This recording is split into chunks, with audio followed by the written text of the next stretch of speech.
इतिहास में घटे सबसे अजीब इत्तेफाक। नंबर 1, ये हैं जापान के कुछ प्राचीन मकबरे जिन्हें कोफुन एरा टॉम्ब कहा जाता है। ऐसे मकबरे जापान में 3वीं से 7वीं शताब्दी के बीच बनाए जाते थे, जिन्हें जापान के महान शासकों के कब्र के रूप में इस्तेमाल किया जाता था। जापान में लगभग लाखों ऐसे मकबरे बनाए गए हैं, लेकिन इनमें सबसे बड़ा मकबरा डाइसन कोफुन है, जो कि 486 मीटर लंबा है। आसमान से देखने पर यह मकबरा किसी की होल के जैसे दिखाई पड़ता है। अब आते हैं इस इमेज पर। 2013 में नासा के सैटेलाइट द्वारा ली गई मंगल ग्रह की ये इमेज, जिसमें इस अजीब से स्ट्रक्चर को साफ देखा जा सकता है, जो कि हूबहू डाइसन कोफुन से मैच होती है। रिसर्चर्स कहते हैं कि ये स्ट्रक्चर नेचुरली बिल्ड नहीं लगता, क्योंकि इसके आसपास और कोई भी ऐसी जियोग्राफिकल माउंटेन्स नहीं है। क्या इन दोनों स्ट्रक्चर का मैच होना मात्र एक इत्तेफाक है, या कोई ऐसी हकीकत जिससे हम इंसान अभी तक अनजान हैं?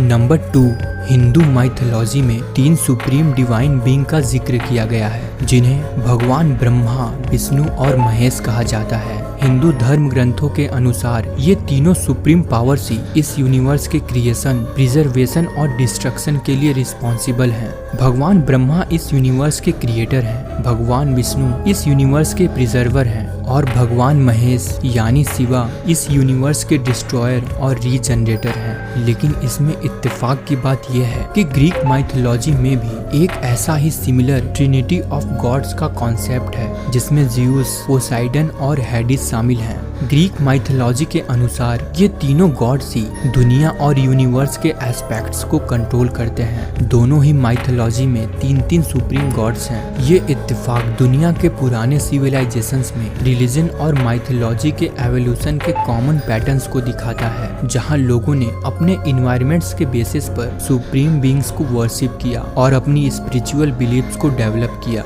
नंबर 3, 1950s के दौरान अमेरिका के सदर्न रीजन में, खासकर ल्यूजियाना और मिसिसिपी में, लोगों ने एक अजीब सी आवाज को रिपोर्ट किया। ये एक स्ट्रेंज और मिस्टीरियस फिनोमिनन था, जिसमें लोगों ने एक अजीब और अननर्विंग विस्लिंग साउंड को सुनने की बात की थी, जो बिना किसी विजिबल सोर्स के सुनाई देती थी। उस समय लोग इस विस्लिंग से काफी ज्यादा डरने लगे थे। ज्यादातर लोगों को ये विस्लिंग रात के समय सुनाई देती। ये आवाज लोगों के जहन में ऐसे बैठ गई थी कि लोगों ने रात को घरों से निकलना ही बंद कर दिया था। वहाँ की लोकल पुलिस ने इन घटनाओं पर इन्वेस्टिगेशन भी की, लेकिन उन्हें कोई भी लॉजिकल एक्सप्लेनेशन नहीं मिला। इस साउंड को लोग फैंटम के साथ एसोसिएट करने लगे और आज भी द फैंटम विस्लर के नाम से जाना जाता है। नंबर 4, साल 1814 में लंदन में एक अजीब और दर्दनाक घटना हुई। लंदन के एक छोटे से इलाके सेंट गिल्स में एक ब्रीवरी कंपनी थी,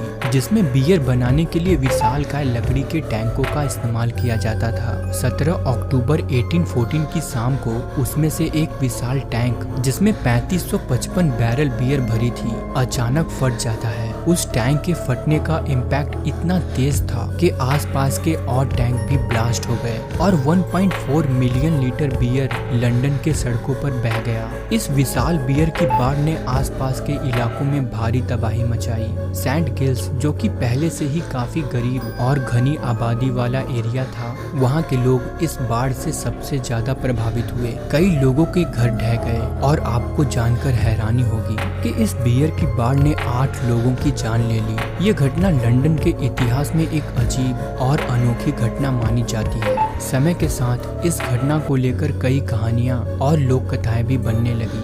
कई लोग इसे एक मजाक के रूप में लेते हैं, लेकिन इसके पीछे की दुखद सच्चाई और पीड़ितों की त्रासदी को कभी नजरअंदाज नहीं किया जा सकता। नंबर 5, 14th सेंचुरी में इटली कई छोटे छोटे शहरों और राज्यों में बटा हुआ था और इनमें कई शहरों के बीच लगातार संघर्ष होते रहते थे। इनमें 2 शहर महत्वपूर्ण थे, बलोनी और मैडोना, जो आपस में हमेशा उलझे रहते।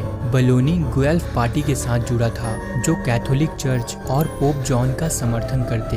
वहीं मैडोना गिबलाइन पार्टी से जुड़ा था, जो रोमन एम्पायर्स का समर्थन करते थे। ये राजनीतिक और धार्मिक डिफरेंस अक्सर दोनों शहरों के बीच तनाव का कारण बनता था और एक दिन 1325 में मैडोना के कुछ सैनिक बेलोनी शहर गए थे। उन्होंने वहां से एक साधारण लकड़ी की बाल्टी चुरा ली, जो एक कुएं में पानी भरने के लिए इस्तेमाल की जाती थी। ये घटना थोड़ी अजीब लग सकती है, लेकिन उस समय इसे बलोनी के सम्मान में एक बड़ा धक्का माना गया और बलोनी ने इस अपमान का बदला लेने के लिए मडोना के खिलाफ युद्ध छेड़ दिया। सिर्फ एक आम सी बाल्टी के लिए 30,000 सैनिक आपस में भिड़ गए, जिसे आज the war of the oaken bucket के नाम से जाना जाता है।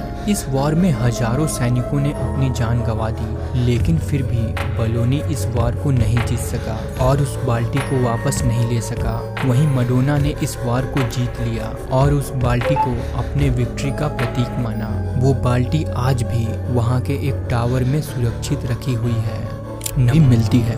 नंबर 6, यूएस का हुवर डैम बनाते समय लगभग 96 वर्कर्स ने अपनी जान गंवा दी थी। लेकिन इसमें सबसे अजीब बात ये थी कि इस डैम को बनाते समय पहली मौत 20 दिसंबर 1920 को जॉर्ज ट्रेनी नाम के एक व्यक्ति की हुई थी और उसी डैम पर मरने वाला आखिरी व्यक्ति पैट्रिक ट्रेनी था, जो कि जॉर्ज का ही बेटा था और उसकी मौत भी 20 दिसंबर को ही हुई थी।